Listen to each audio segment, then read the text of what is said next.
ଏ ଚାହୁଁ ରାନୁ ଆଜ୍ଞା ଏଟେ ଗୋଡ଼ ହାତ ଘୋଳଉଛି ଟିକେ ବିନ୍ଧା ଚିଞ୍ଚା ହଉଛି ଟିକେ ଚିପି ଦିଅ ତ। ମୁଁ ସେସବୁ ପାରିବିନି। ବାବା ତୁମେ ସ୍ତ୍ରୀ ଆଉ କେତେବେଳକୁ? ମୁଁ ସେସବୁ ମୋ ଦ୍ୱାରା ସମ୍ଭବ ନୁହେଁ। ତାହେଲେ ମତେ ଗୋଟେ ଲୋକ ଖଣ୍ଡେ କରିବା ପାଇଁ ପଡିବ। ଲୋକ କଣ କରିବ? ତାକୁ ସକାଳ ଆସିତେ କହିବି। ସକାଳ ଆସିଲେ ସେ ଗରମ ପାଣି ଟା ଟିକେ କରିଦବ ମୋ ପାଇଁ, ଗାଧେଇ ପଡିମି, ତାପରେ ପଳେଇଯିବ ଆଉ। କାହିଁକି ଗରମ ପାଣି କଣ ମୁଁ କରିପାରିବିନି? ତାହେଲେ ଛାଡ, 9ଟା ବେଳକୁ ତାକୁ ଆସିତେ କହିବି, ଟିକେ କପଡା ପତ୍ର ଟିକେ ମାନେ ସବୁ ଧୁଆ ଧୁଇ କରିଦବ, ତାପରେ ପଳେଇଯିବ ଆଉ କଣ। କାହିଁକି ମାନେ କପଡା ପତ୍ର ମୁଁ କଣ କାଚା କୁଚି କରିପାରିବିନି ନା କିସ? ପାରିବ? ଆଚ୍ଛା। ଛାଡ, ତାହେଲେ ମୁଁ 12ଟା ବେଳକୁ ଆସିତେ କହୁଛି। ଆସିଲେ ଟିକେ ଅରୁଆ ଡାଲମା ଆଉ ଟିକେ ଭଜା ଭଜି ହବ, ଆଉ ଟିକେ ମାଛ ମାଂସ ଟିକେ କରିଦବ, ବନେଇକି ପଳେଇଯିବ।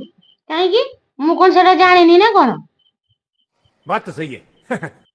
ତାହେଲେ ଠିକ ଅଛି, ମୁଁ ସନ୍ଧ୍ୟାରେ ଆସିତେ କହୁଛି, ରୁଟି ସେ ବନେଇବ, ରୁଟି ଭଜା ଆଉ ଗୋଟେ ତରକାରୀ କରିଦବ, ଆଉ ମୋର ଆଉ ଦେଲେ ଅସୁବିଧା କିଛି ହବନି।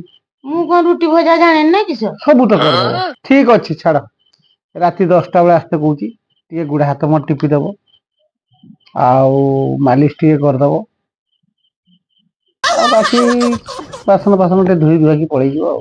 ଘଣ୍ଟା ଗୋଟେ ରହିବ ପଳେଇବ। କାହିଁକି ମତେ କଣ ଏଗୁଡା ଆସେନି ନା କିସ? ଆଉ ତାହେଲେ ତୁମେ ତ କିଛି କରୁନ, ଖାଲି ତ ସବୁ ଆସେ ଆଉ।